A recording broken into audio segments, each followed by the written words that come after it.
Different is good. Clear and warm this evening with temperatures in the 80s. Good evening, I'm Hugh Downs. And I'm Barbara Walters, and this is 2020. From ABC News, around the world and into your home, the stories that touch your life. With Hugh Downs and Barbara Walters. This is 2020.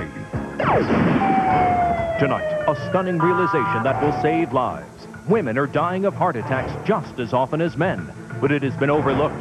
Doctors treat women differently. We are being blown off. We are being told it's all in our heads. In case after case, symptoms ignored, misdiagnosed. Now, a woman doctor has triggered awareness. You're on WOR. Yeah, well, 20 years I kept telling my doctor, gee, my heart is racing. I get tired. He said, it's nothing, it's nothing. Dr. Timothy Johnson reports heart disease and women ignored to death. Enter a world where noise overwhelms the senses, where everyday sounds explode in a deafening roar.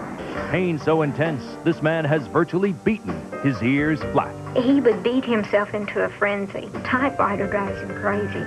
Computer hates him. Victims trapped in misery.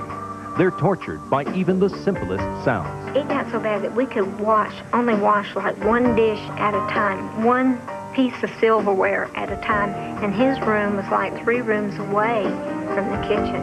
Now, help at last. A dramatic breakthrough for some autism patients. Pretty soon, those noises won't be uncomfortable anymore, okay? Hugh Downs reports. Please, stop the noise. It looked picture perfect. But this week, revelations that trouble began even before the vows were taken. What drove Princess Diana to repeated suicide attempts? How did a marriage that looked so good go so bad so fast? The love that was between them, that I believe was there in the early days, is evaporated totally. They don't even seem to have a friendship to fall back on. Tonight from London, the story behind the headlines. A report from ABC News correspondent John Lawrence. Is it the end of a fairy tale? Those stories tonight, June 12, 1992, after this brief message. Inside and out, Sears has your paint needs covered.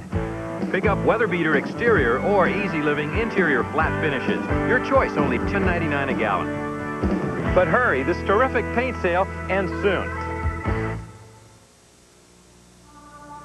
Of all the things around your house that need batteries, there's one thing that needs a good, fresh battery most of all.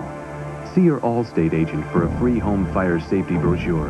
And please check the battery in your smoke detector often. Nothing is more important to us than bringing you stories that may save lives, maybe yours. And we have one tonight. If we hear that someone had a heart attack, most of us probably think it's a man. Incredibly, and the medical community is only now coming to appreciate this, just as many women die of heart attacks as men. But Hugh, if you and I went in with the same symptoms, probably you would be treated differently than I would. That is true, and tonight you will see proof. Women with heart disease simply haven't been getting the care and attention that men do. It's sort of a medical sexism. Now think about this. Heart attack is the #1 killer of American women. So why don't we hear more about it? Well, tonight, through ABC News medical editor Dr. Timothy Johnson, we do. Until very recently, both doctors and the public had a hard time believing that women could have heart attacks just like men. That myth is now being exploded, and for good reason. The simple facts are that heart attacks kill as many women as men, and that heart attacks kill 5 times more women than breast cancer. Unfortunately, too many women and their doctors still need to get the message that women can have heart disease too. Tina Case's story illustrates the price of ignorance. She almost lost her life because neither she nor her doctor believed that a young woman like her could have a heart attack. Even though Tina's life in Westfield, New York is full of harmony today, it is very easy for her to remember just how her nightmare began 5 years ago this spring. We were playing volleyball. We were celebrating my husband's birthday. And while I was playing volleyball, the pain seemed to radiate straight through my chest and into my back between the shoulder blades and across the top to my shoulders. And it wouldn't go away. Despite being only 32, Tina had plenty of other risk factors for heart disease. Heavy smoker, high blood pressure, overweight, family history. But when the pain hit, Tina never even thought of the possibility of a heart attack. Yes, I felt it was more than a cold, but I really wasn't thinking, I bet it's my heart. If Tina had been a man with those risk factors and those symptoms, her doctor probably would have told her to come in. But when Tina called several times during the next few weeks about recurring pain, her doctor suggested she was probably just anxious. Was I under any more stress than normal? This sounds like anxiety to us. If it continues, please call us. And I did continue to call. On May 27th, about 3 weeks after her symptoms had begun, Tina was walking along this street from her home to downtown. She had a severe attack of pain, accompanied by some nausea and dizziness. She went downtown, finished her appointment, walked back home, and then called her doctor's office. But this time, they wanted her to come in. At the doctor's office, Tina waited an hour and a half while she continued to suffer episodes of pain. When Dr. Gary Eggleston, who was not her regular physician, examined Tina thoroughly and did a regular resting electrocardiogram, it did not show evidence of a heart attack. Even though she had some risk, the fact that she was 30, I believe she was 32 or 33 at the time, being that age and being a woman, yeah, I felt decreased the risk of this being heart disease. Looking back and knowing what he knows today, Dr. Eggleston says that he would have been more aggressive with Tina, even though she was a young woman. Well, at the time, thinking about her risk factors, smoking, family history, I wish I'd at least set her up to have a stress test, an exercise stress test. Tina was sent home with pain medication, and she was told to call if the pain got worse. 2 days later, Tina's pain got much worse. But she waited for her husband, Paul, to come home from work. And then she told him to go to bed rather than bother the doctor. But then the pain really hit hard. So I crawled up the stairs and crawled to the end of the bed and woke him and said, hurry. And I crawled back down the stairs because I knew he had to make arrangements for the children, and crawled out to the car and sat in the car rocking, saying, hurry, hurry, until he came out. Tina finally arrived here at the Westfield Memorial Hospital at about 3 in the morning. The emergency staff immediately knew that she was in trouble. They started doing EKGs and other tests. But Tina rather quickly went into cardiac arrest. And she doesn't remember much of what happened until she awakened and found the paddles that had brought her back to life by her side. The next few hours were a blur for Tina. She was taken by helicopter to the St. Vincent's Health Center in Erie for further emergency treatment. Diagnostic tests showed that she in fact had extensive coronary artery disease. During the next few months, she underwent several procedures, including balloon surgery and open chest bypass surgery. But so much damage had already been done to her heart muscle that finally, 2 years ago, Tina's doctor told her she had to have a heart transplant. And that doctor looked at me and he said, Tina, do you realize that in 1 year's time, 50% of the people that are in your exact condition will be dead? Tina is now doing well 2 years after her heart transplant. She gives speeches to warn women about their risks of heart disease and to get out an important message, that while heart disease may be uncommon in young women, it can occur. And doctors today must have a higher index of suspicion about heart disease in women than her doctors did 5 years ago. So why have we doctors been so slow to recognize heart disease as a major problem in women? The truth is that even though women are susceptible to the same risk factors as men, smoking, high blood fats, high blood pressure, they are protected until the age of menopause by the estrogen made in their bodies. However, at the time of menopause, when their bodies stop making estrogen, women's risk for heart disease starts to rise rapidly, until by the time they're in their 60s, they are at the same risk for a heart attack as a man. Most experts believe it is this delay in the time that women have heart attacks as compared to men that has caused doctors to be less suspicious of symptoms in women, for sure in younger women, and often also in older women. In fact, it is only within the past 2 years that the medical community, the public, and the media have begun to wake up to the threat women face from heart disease. And one of those who got a wake-up call is a woman heart specialist who 2 years ago was as ignorant as other doctors. Today, Dr. Marianne Legato is one of the country's leading crusaders on this issue. Too bad you can't tag these things. For over a quarter of a century, Dr. Legato has done research on the heart. In her lab at St. Luke's Roosevelt Hospital in New York, she was, until 2 years ago, oblivious to the issue of women and heart disease. And in fact, she usually ignored women in her own research. But then in 1989, Dr. Legato was approached by a freelance writer who wanted to write a book about women and heart disease. The book was released in January, and Dr. Legato has been profoundly affected by what has happened since the book came out. Now, as you started going out to talk on radio talk shows and talk to women's audiences and other audiences, what kinds of experiences did you have? That has been the most eye-opening for me, because I must have heard hundreds of women say, I tried to explain that I was having distress.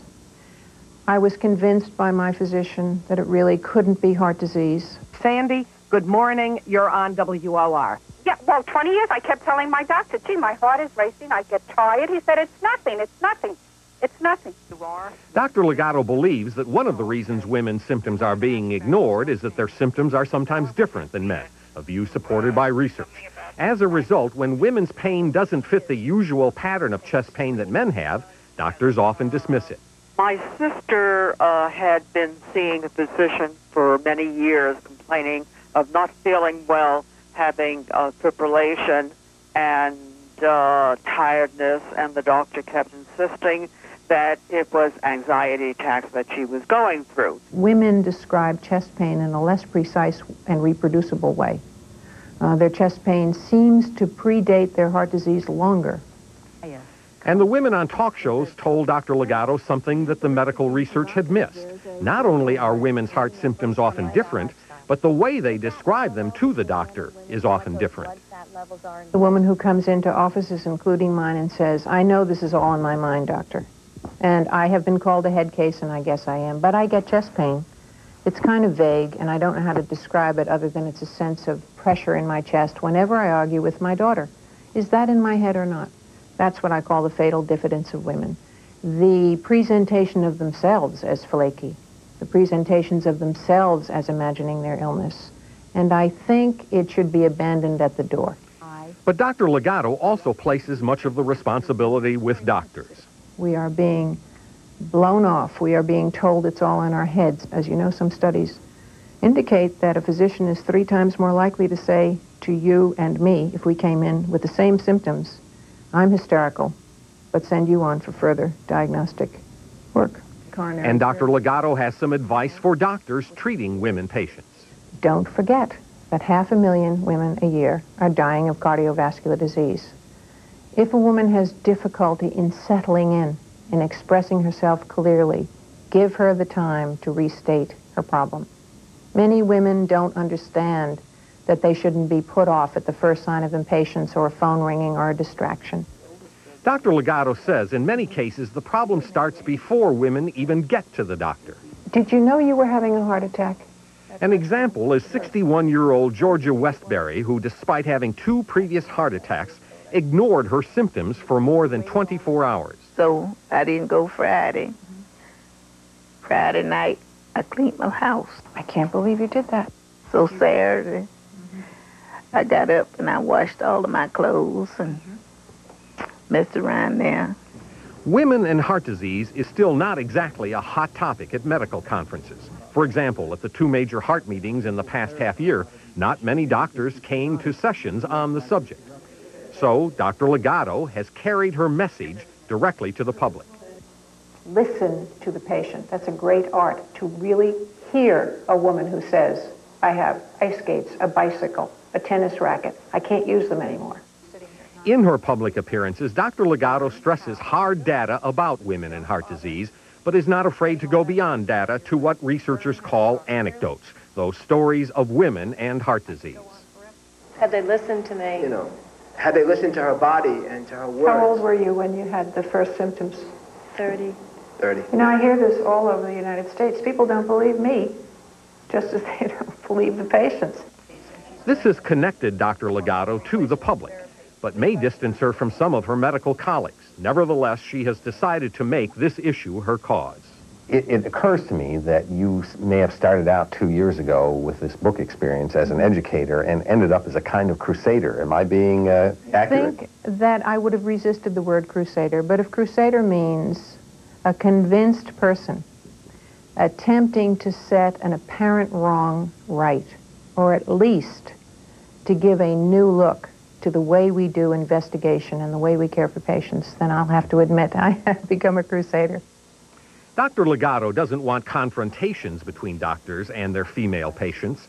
She simply wants greater awareness and better communication to help avoid miscommunication and hopefully prevent the kind of thing that happened to Tina and Dr. Eggleston. Honestly, in the very beginning, I hated him. There was no other feeling there except to hate him. My life was hanging in the balance, and I felt that he had not taken care of me correctly. Always within myself, I struggled with what do they think, not only what they think, but are you going to be sued and that type of thing. You go back over the chart and say, should I have done something different? Recently, Dr. Eggleston and Tina sat down and talked about what happened to them. In the end, they were able to have a meeting of minds and hearts.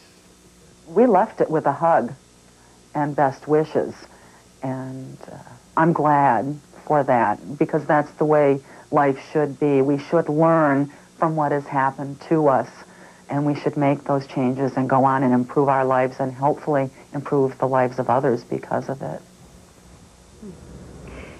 Kim, in your practice, had you ever been guilty of this? Absolutely. I think we all were. While we were working on this piece, I remembered an incident about 15 years ago in the emergency room where I was taking care of a woman in her 30s having a heart attack. The EKG showed she was having a heart attack. I was using the paddles, and I kept saying to myself and to the nurses, she can't be having a heart attack. She's a young woman. I mean, it's incredible. Well, more often, as you point out, it's the older woman rather than the young, which brings up the whole controversy again. Should women after menopause take estrogen? It can help prevent heart attacks, but there's a possibility of breast cancer. Well, on balance, most gynecologists today say that most postmenopausal women should take estrogen. There are some who should not, but the majority should precisely because it may help to prevent heart disease. Good point you raise. Well, thank you for bringing this all to our attention. Well, next, how would you cope if you had hypersensitive hearing? If the most ordinary sounds grated like sirens at close range? This autistic child knows that pain, and so does this autistic man. But a new yet mysterious treatment is helping them. I've seen this firsthand, and I'll have a report right after this.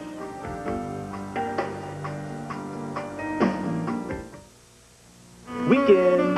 No tie, no briefcase, just plastic. It all boils down to this. No other card you can carry is accepted in more places and in more ways. Food. At home and abroad. I got it. Than MasterCard. It's the only card you need. Rooms.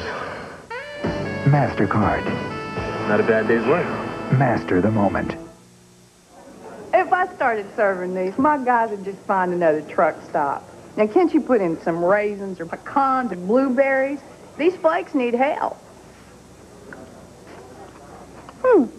These aren't bad at all. They're simple, but the bottom line taste is pretty good.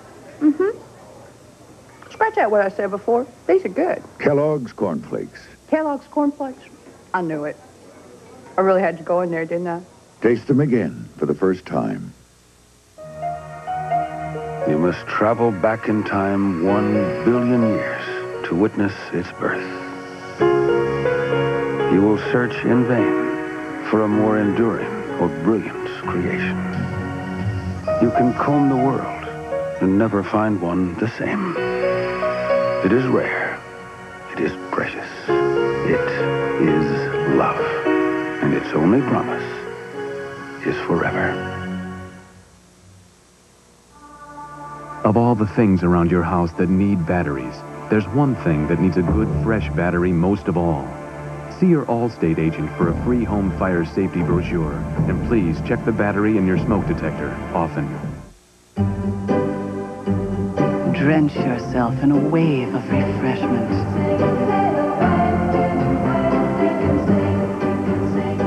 Crystal Light. Refreshment for body and soul. Saturday, Golf Legends tee off as Mazda presents the Senior Players Championship. Then Pro Bowlers take aim at the Southern California Open. And on ABC's Wide World of Sports, boxing is back. For years, Pernell Whitaker dominated the lightweight division. Now he's moved on, and for the two top contenders, this is their moment.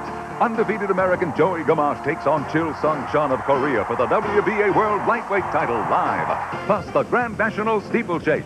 It's all Saturday on ABC Sports. Sunday, the Judith Krantz novel that started it all. What she had, everyone wanted. What she wanted, she always got. I want to be your mistress. I adore you.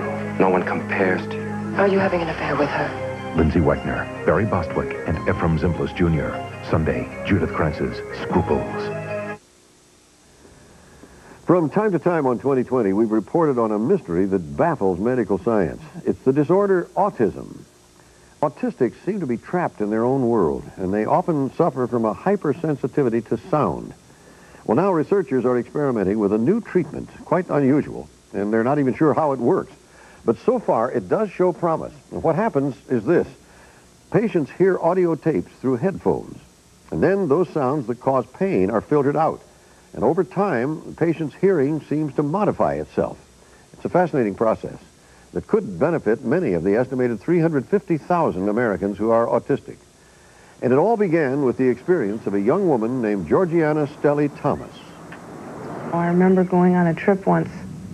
It was a 3-hour drive up to the country, and there was this one girl sitting next to me, and I was sitting in the middle, and she was having a conversation with people in the car, and I could not, her voice was driving me crazy. I just wound up crawling up and going into a corner and covering my ears. Imagine hearing so well that common sounds are unbearable. Voices, everyday noise.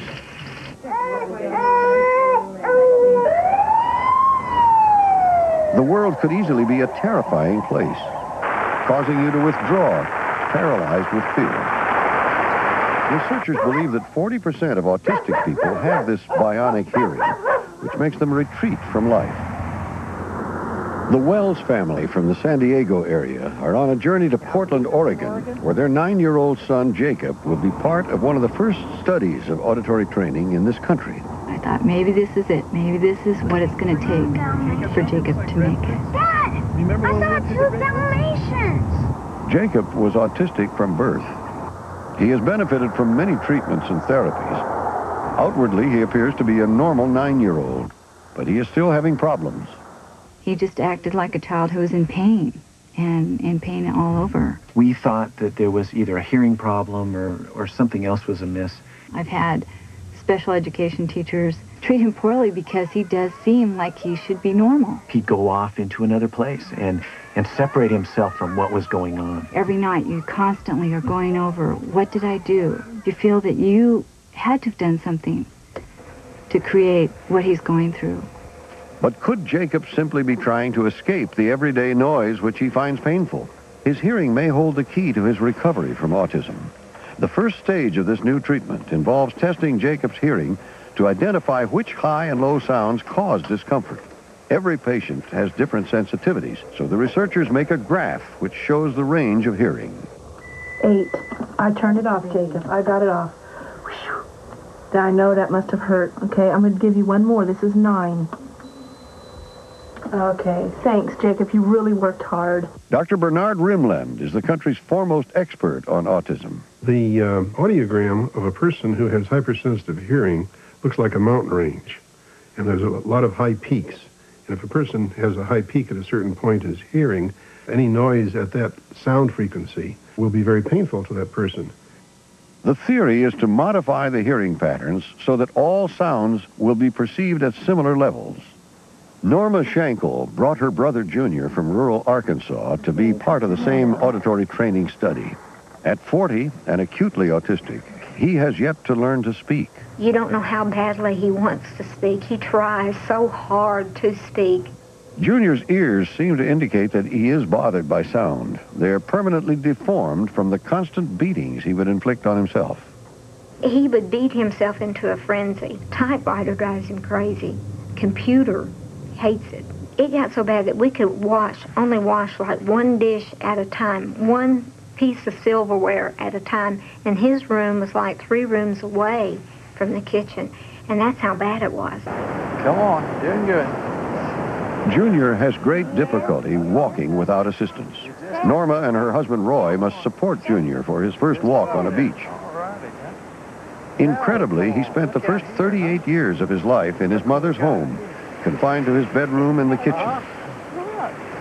Junior was first allowed to leave the house only 2 years ago after his mother died and Norma took over his care. That's water! Mama came from a rural Arkansas background, and her greatest fear in life was that someone was going to take him away from her.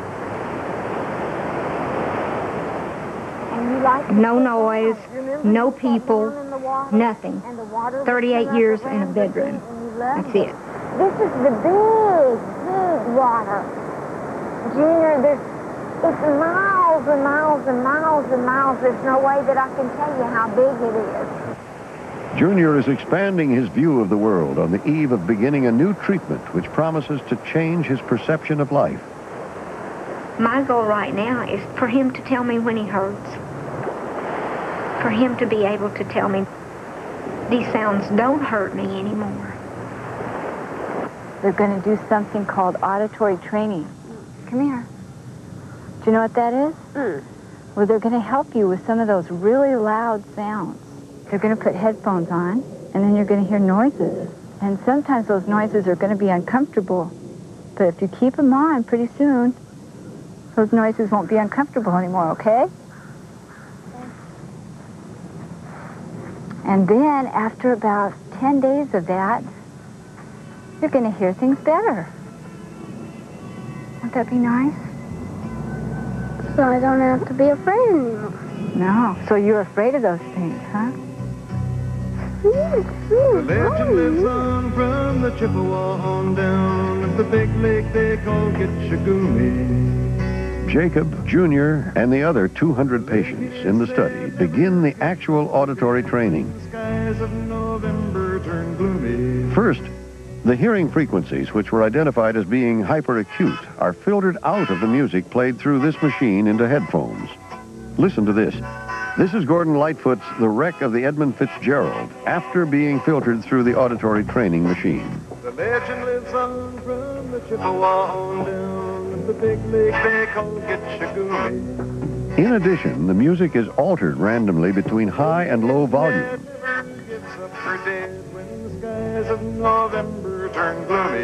What he hears the rest of the music with the absence of the sounds that are causing the most discomfort. The auditory training lasts a half hour twice a day for 10 days. And incredibly, after that short period, the hearing has adjusted to normal levels permanently. And so his ear gets acclimatized to hearing sounds that are not painful, and that causes the muscle in the ear to relax, become less painful, and that the hearing becomes more normalized. I think I begin to understand this now, that by taking the pain out of hearing in this training, they begin to make a connection with reality that they can expand on. That's right. That's exactly right. The kinds of skepticism that I would have expected to see from orthodox medicine has not been very much in evidence. Perhaps partly because there are so few things that can be done for autistic children that everyone thinks that this is worth a shot. Researchers and psychiatrists admit that they don't really understand how auditory training works. One theory is that it helps remedy a common problem autistic people have, and that is an inability to change attention from one thing to another easily. And so the random shifting of loud to soft in volume and the changing frequencies used in the training may be a sort of mental aerobic workout that helps the mind sharpen its ability to change focus. Annecy, a village in the French Alps, Here, Dr. Guy Berard developed auditory training to remedy his own loss of hearing. He later used it to successfully treat dyslexia. When Georgie Stelly was brought over from America, he attempted to treat her autism, and it worked. Because there is a 9-hour We brought Georgie back to Annecy for their first meeting since Dr. Berard treated her as a child. Do you remember the treatment you had here? Yes. Really? Yeah, I do. With that bad music? Georgie had been diagnosed severely autistic with no chance of recovery. Once withdrawn, unreachable in her own private world, she is now able to provide a unique view into the world of the autistic. I never even really communicated about my fear of certain sounds because I thought everybody else heard the same way and that I wasn't handling it as well. I remember waking up to the sound of blood rushing through my head, and that always scared me because I didn't really know what it was at the time. Annabelle Stelly, Georgie's mother, saw a remarkable change come over her daughter. It was 6 o'clock at night, the second day after her auditory training sessions had ended, which had taken 10 days. And Georgie said, "May I go out and play?" And my husband and I looked at her and looked at each other and said, "What do you want to do that for? It's dark and it's raining and supper's almost ready." And she said, "Because the rain doesn't sound like a machine gun anymore." I was almost ashamed that I'd let something like that get in the way, but I couldn't help it. I mean, I couldn't understand why it scared me so much. The rain had sounded like a machine gun to her. And we let her go out, and she danced all around the courtyard with her arms stretched up. You hear something? Yes. Yes. Berard is testing Georgie's hearing again to see if the treatment done 15 years ago has permanently changed her hearing patterns. Your hearing is perfect. 99% perfect on both ears. I have a chance to really do something with my life, to make friends, go to school, and just have fun, you know, which is what I'd been wanting to do all along. So I just felt like I was getting my reward. It is 5 months after the auditory training study was completed in Portland. We have waited to see what long-term effects, if any, the training has had on the test subjects. First, we visited Junior Shankle and his sister Norma in Arkansas. What are the major changes since the therapy ended? He has started acting like a little child. He is playing with he has never played with toys in his life. He has a basket full of toys. He just began to go and get into the refrigerator, get food out on his own. See, he never would do that before. No. And his first efforts at speaking are emerging. No. Yeah, he said no. Another change was in Junior's newfound ability to walk more normally. Yeah. Before he would just cling, and you just have to drag him. The treatment, Norma claims, has opened the door for Junior to start down the long road to recovery. He worked at it. He worked at it because he wanted it. I would take him to the end of the world if I could. Okay, remember we saw those California gray whales the other day? Before the training in Portland, one of Jacob's major problems was in school. He could write only a few sentences due to his inability to focus on anything long enough. Topic sentence in your topic. 5 months later, Velma and David Wells claimed remarkable improvements in Jacob after his treatment. Form a topic sentence from that. He is able to express himself. Before, he couldn't actually put the words together to put on the paper or retain it. And now he seems to be able to concentrate, to formulate his ideas, and even his likes and dislikes, and put them on paper. You got it. That's right. That is the reason. Great. We've witnessed a newly evolving therapy having a dramatic impact on 3 people. They now drink in the surrounding world as they never could before. And the daily experience of life has become for them a unique gift. That's him as a baby. That's him as a little boy that he never got to be. And that is a result of the auditory therapy. He's coming out of the autistic world into our world. He's going through his childhood that he never had.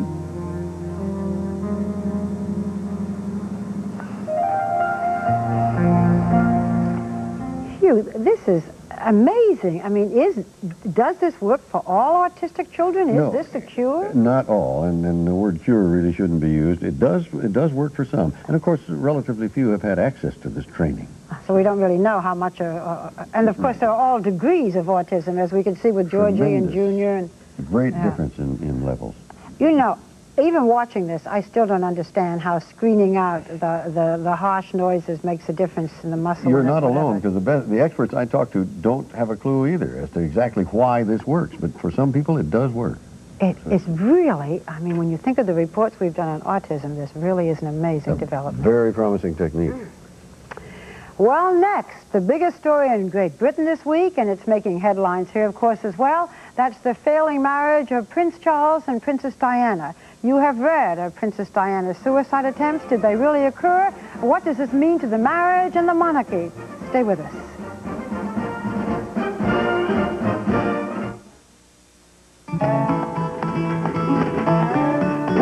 With Oscar Mayer light bologna, you won't miss any of that great bologna taste, or any of that great bologna fun. Because the only thing missing is 1/3 the fat, which you'll never really miss at all. Ready? Oscar Mayer light bologna, nothing but the best.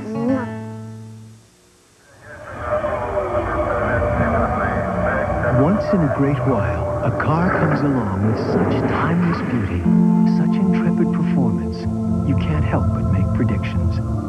What do you do when you think something is destined to be a collector's item? You put one away for safekeeping. The new MX-6 from the new Mazda. Then again, who can wait that long? Who are you going to call the most this month? My dad in New York. My stockbroker. My 7-year-old grandson who is a genius. With Sprint's new program, The Most, you'll automatically save on whoever you call the most each month. My sister Aura. And with The Most, you'll also save every time you call one of the millions of other Sprint customers. My brother Bubba in Sanford. I call my mother in London. My mother-in-law. I think I better leave that one alone.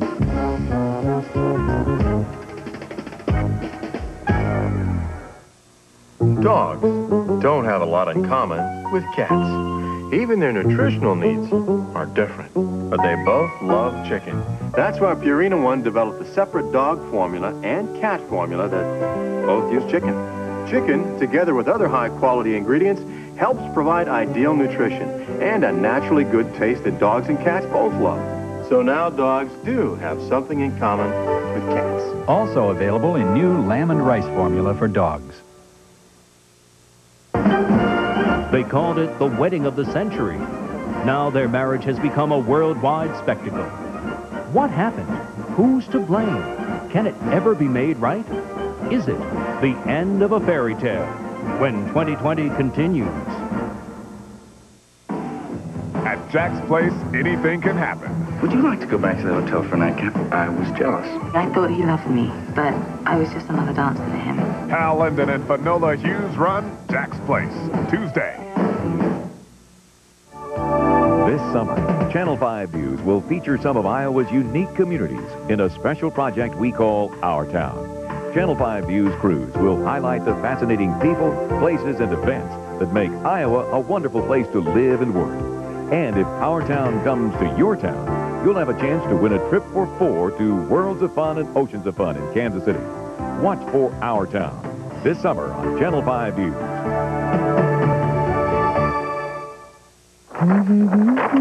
For more than 100 years, we've stuck only to the finest bananas. Chiquita bananas every day at local Super Value supply stores. After Thomasville built so many beautiful dining rooms, so many elegant bedrooms, so many magnificent living rooms, we had to build something else, a place to put it all. The Thomasville Gallery. Now with a huge selection and great service and prices, it's not every day you find all this in one place, because it's not every day you find a gallery like Thomasville's. Experience the quality and beauty of our Thomasville Gallery at Newton Furniture. You're watching Channel 5.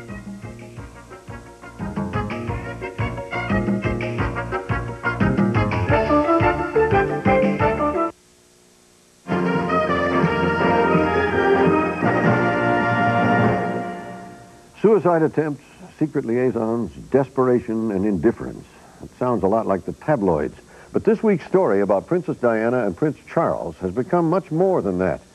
A respected author's new book has pulled back the curtain on the private life of the royal couple and revealed is a marriage so hollow and tortured that England can't stop talking about it. In a moment, Barbara will talk to a biographer of Prince Charles. First, this report from London and ABC's Jack Lawrence.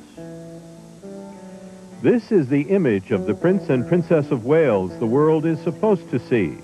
The happily married future king and queen as symbols of all that is honorable and good in British society. But just lately, that image has been rudely shattered. This is the book that has caused allegations of theft and bribery. The book that has sparked off controversy in every major newspaper. It is the story of a marriage, the story of a life. This TV commercial announced the publication of intimate secrets of the royal marriage in the British Sunday Times. This Sunday, end the speculation. Diana, her true story. The stories claim that the royal marriage has been on the rocks virtually since it began 11 years ago. Princess Diana is portrayed as having suffered from serious emotional problems, including the eating disorder bulimia. She is said to have become so distraught by the behavior of her husband that she tried to commit suicide several times. Most distressing to her, according to the author Andrew Morton, was Prince Charles' relationship with another woman. The Princess of Wales felt somewhat humiliated and rather angry that the Prince of Wales chose to spend so much of his time when he was recuperating from his polo injury, you may remember last autumn, in the company of Camilla Parker Bowles. Camilla Parker Bowles is an old friend and former flame of Prince Charles dating back to their single days. She is married to a member of the Queen's staff. Since the breakdown of his marriage, he's once again turned to Camilla for support. And she now is virtually the hostess at Highgrove. I mean, she does host lunches and dinners on his behalf and busies herself around the house. And they are very, very good and close friends. The Prince of Wales does like to have somebody who has more of his interests than Princess Diana does, but he can talk to easily. A woman older than Princess Diana, he's always liked women who are older than himself or as old, and he's always liked women who are wives of somebody else, perhaps because he finds it safer.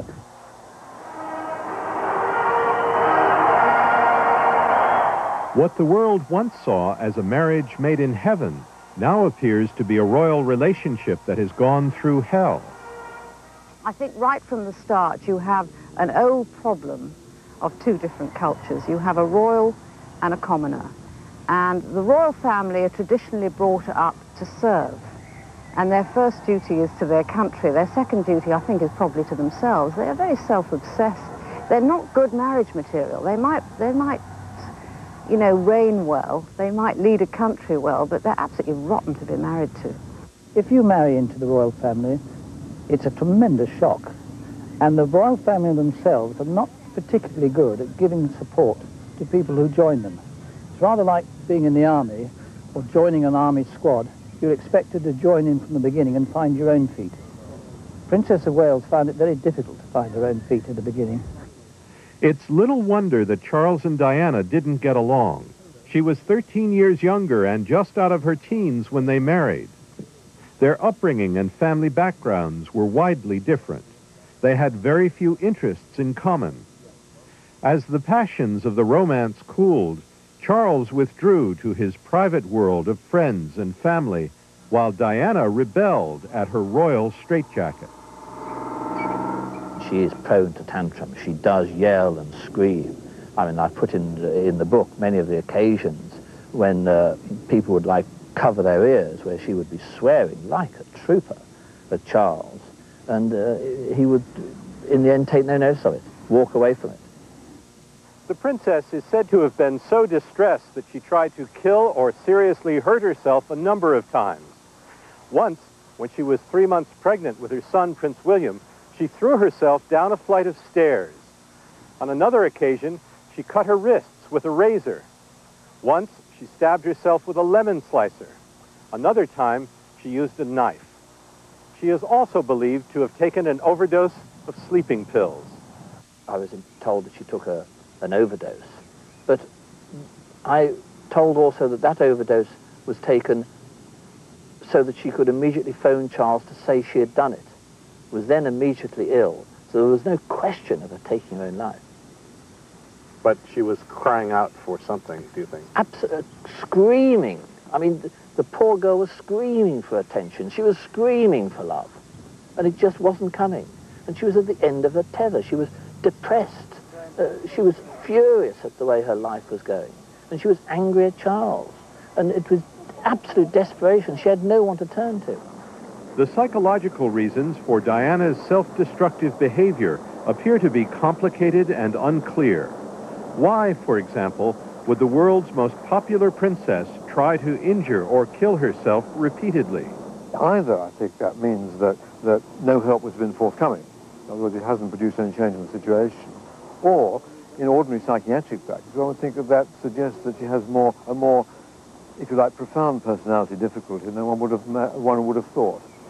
The truth is that she is from a very emotionally disturbed background. She herself is a seriously emotionally disturbed person and has always been. I think she's a sort of Marilyn Monroe creature, rather sad in some ways. I mean, she is a film star now. She's become a star. And I think she needs the attention. She needs to have reaction from the public. She needs support. There was so much support and sympathy in Liverpool yesterday, the princess had a hard time controlling her emotions. In her first official engagement since the stories appeared about her marriage, Diana dedicated a new cancer ward.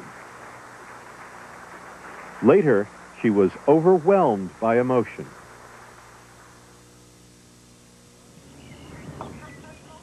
Some insight into the causes of the troubled marriage may be found in an interview they gave at the time of their engagement. Just delighted and happy. And I'm amazed that she's been brave enough to take me on. And I suppose in love. Of course. Whatever in love means. Well, if you can put your own in that. Whatever in love means. Well, so far, Prince Charles is being blamed for the problems in the relationship. He is variously described as cold, uncaring man. Well, in 1981, while covering the royal wedding, I spoke with a biographer of Prince Charles, Anthony Holden, and he joins us now from London. Oh, we thought it was such a beautiful wedding, sitting there, you and I, covering it. Do you believe, Anthony, in the reports of suicide? Does everybody now feel, yes, that book is accurate and true? This book has been put through the sternest of public tests that any recent book has been, and all Andrew Morton's sources, I have to say, have come up trumps. They've publicly confirmed what they said to him, and indeed, as you may have seen this week, we've had Diana herself publicly embracing some of those sources to indicate in her coded way that she wants all this to come out. They were a long time ago, these supposed suicide attempts, about 6 years or so. But absolutely, Barbara, 11 years ago next month, you and I were sitting on that rather precarious piece of scaffolding outside St. Paul's with Peter Jennings, and we thought we were looking down on a fairy tale. And I think we were, but for Diana, if not for the rest of us, that fairy tale ended pretty much that week. Well, you have written about Prince Charles, Prince of Wales. You seem to know him quite well. Did you find him a cruel man? And if so, where does it come from? What does it say about the royal family? They're now two separations of the children. The sister, Princess Margaret's divorced. What does it say? I think it does come as a surprise to those of us who knew Charles when he was younger, before his wedding, where he was self-evidently a caring, compassionate, concerned young prince, that within a marriage, and who knows in the end what goes on inside anybody else's marriage, but it's become pretty publicly clear that within this marriage he's capable of being not just indifferent and dismissive, but cruel. Let me show you tonight's London Evening Standard, which has Charles the Caring Father as its headline. This is because today, this morning, he took his son to school. Well, that's national front page news here. In fact, it's the first time he's ever taken his son to school. That's an index to you of how this couple are conducting their marital squabbles in the most extraordinary way, in public, via the tabloid newspapers they profess to hate. It's become a tactical square dance, a row in front of the neighbors, 60 million neighbors in this country alone. Where does it go from here? Well, I believe that we're in for some major changes and that they're going to have to move the goalposts a bit. The point is the British people want to hold on to their monarchy. Unlike your president, who is both chief executive and head of state, we split the functions here. If we had a Republican head of state, it would be an ex-politician. I'm going to have to interrupt you because we don't have too much time. She can't divorce Charles because then, as the head of the Church of England, he couldn't remain king, right? So does this mean that they will ask for what? Could there be a legal separation? What do you see?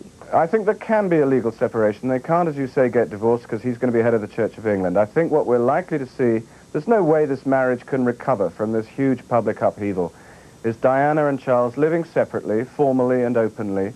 She will always remain the mother of the future king. So she'll be treated with rather more dignity and courtesy perhaps than Fergie. She'll be given a good house to live in. She'll be allowed to keep her Royal Highness title. She'll be able to carry on her important charity work and treated with some dignity. But for the first time in English history, we look like we're going to have a separated, if not divorced, king. And you think that will happen? This is not just your conjecture? It is my conjecture, but I think that's the only solution to this problem, and the British public want to hang on to their monarchy, and they love Di, and they want to hang on to her, and they're all on her team, it has to be said, in this public dispute. Well, it's not just a personal sadness, but it is something that could make a difference in the way the monarchy has been considered all of these centuries. Absolutely, Barbara. I think the point is the monarchy no longer has any political power. As we go closer into Europe, it loses other constitutional powers. All it is these days, like it or not, is a family institution. It's there in a secular age as a paragon of Christian family life. As you say, virtually every marriage in that family, the last generation and this one, has broken up.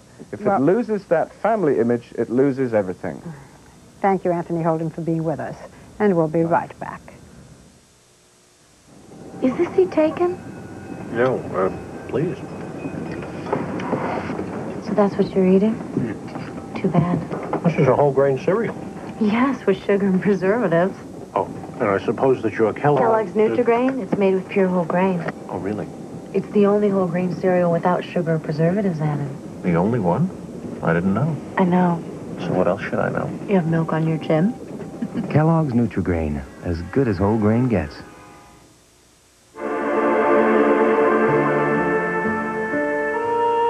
Only 2 American-made luxury automobiles provide both driver and passenger side airbags. One of them is a Lincoln. And the other one is a Lincoln. With Lincoln, it's easy to be on the safe side. Lincoln, what a luxury car should be. Are you hungry? Yeah, but what do you think they feed you at a health spa? All the rabbit food you can eat? This doesn't look bad. Craft-free ranch dressing. I eat this at home. Fat-free, cholesterol-free. Sounds like a real treat. Oh, just try it. So what do you think? You sure this is fat-free? Tastes like the ranch I eat.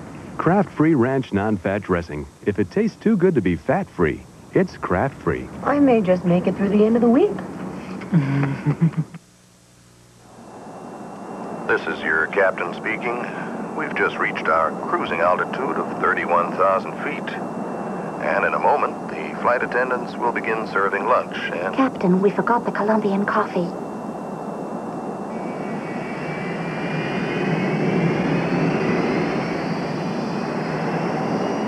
100% Colombian coffee, handpicked by Juan Valdez. It's the richest coffee in the world. Saturday, Eddie Murphy needs some arms control. We just turned that Sheik's car to Mercedes skateboard. But this engineer's a real dud. Dudley Moore.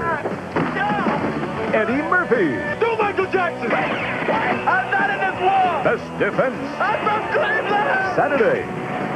Hey, Dan Quayle, what do you think of Hollywood? Hollywood doesn't get it. But Dan Quayle never met David Lynch. Millions of people are watching. On the air, Saturday, June 20th.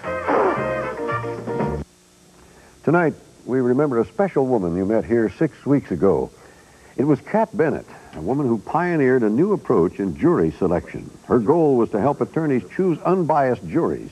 Her advice, Instead of simply asking a prospective juror, are you biased, attorneys should probe with questions like, what are your experiences with other races? But as Tom Jarrell reported, Kat Bennett faced a personal battle with breast cancer. How are you feeling now? Great. Excellent. Feeling strong and... Right, I'm feeling wonderfully. Thank you for asking. I also, too, for me every day, what is my mission is to realize that I'm not this body, that I'm beyond this body, I'm more than this body, and I'm just happy that the old critter is sticking by me. After our broadcast, many of you wrote to us expressing your concern about her health. And I know you'll share our sadness. Kat Bennett died this week at age 41.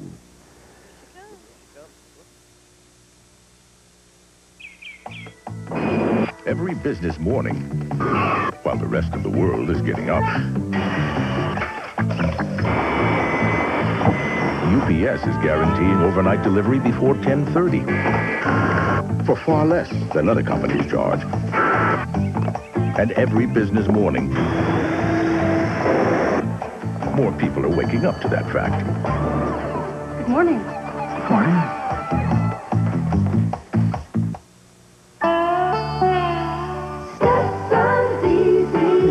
Yes, I got to get to my show.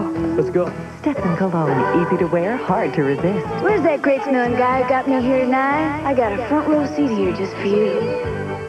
Ever tried Plax before you brush? Rinsing with Plax helps loosen plaque and break it up. And when you break up plaque first, then brush, you brush off more. Break up the plaque with Plax. Next, take a ride in a police cruiser and find out why Des Moines is so happy about a cool down in gang activity. In less than a day, the public helps Des Moines police track down a dangerous rape suspect. And a teenage elephant trainer is lucky to escape with his life. Channel 5 News is next. Get ready for the hottest concert this summer. Join us as we kick off our We Can't Dance World Tour. We can't dance, and we're not particularly good looking, or sensitive, or very well traveled, or outstanding musicians. but we are well rehearsed.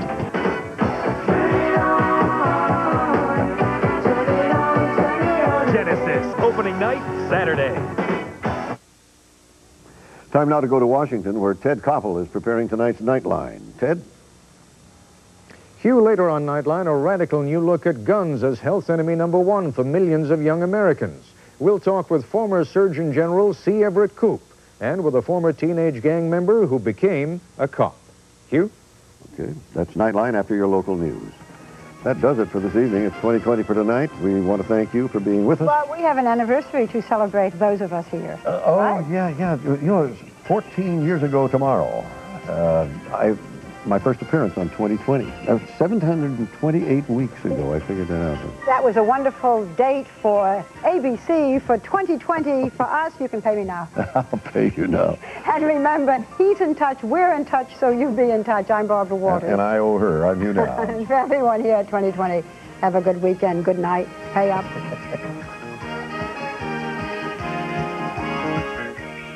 I'm David Brinkley. Is this how we elect our future presidents, answering questions on television instead of traveling around shaking hands and kissing babies? We'll explore this Sunday. 2020 is a presentation of ABC News. More Americans get their news from ABC News than from any other source. America's watching ABC.